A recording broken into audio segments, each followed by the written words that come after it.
with Bare Arms Gun Range. We're back for this week's pro tip. We're talking about shooting one-handed. Let's get inside where it's a little bit quieter.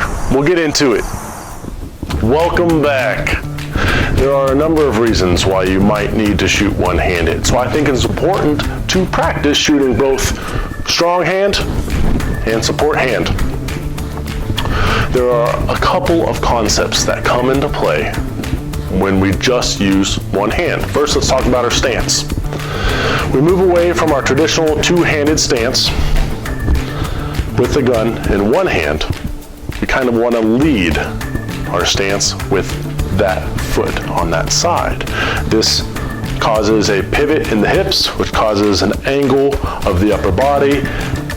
When we move to full extension, this stance allows us to maintain a more solid shooting platform. Same thing goes for the support hand. We lead with that leg, pivoting the hips, angling the body, again helps us maintain that good shooting platform. Another thing we want to take into consideration is what we do with the hand that's not holding the gun. My recommendation is keeping it close to the body.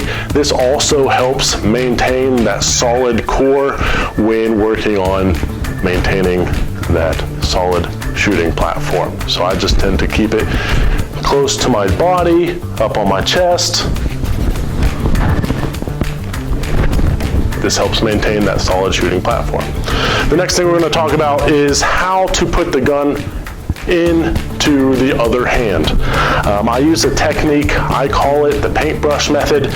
You can imagine the hand that's holding the gun as the paintbrush, the gun itself is the paint, and the empty hand being the canvas. First thing we want to do is open up our hand, find it. As we place the firearm, I like to index off both my index fingers, finding the gun with my empty hand.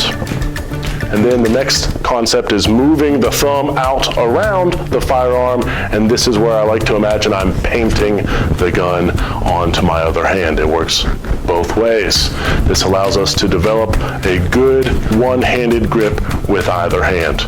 It's important to practice this safely with an unloaded firearm or a dummy gun such as this. Let's take a look at what it looks like out on the range.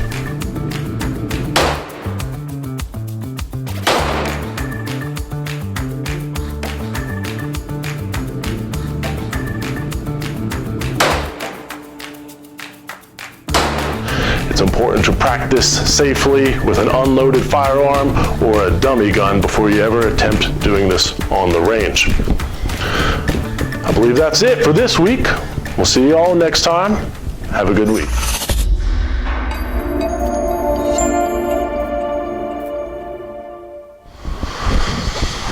Oh God, it's so sticky. Oh, these floors are sticky. They're so sticky.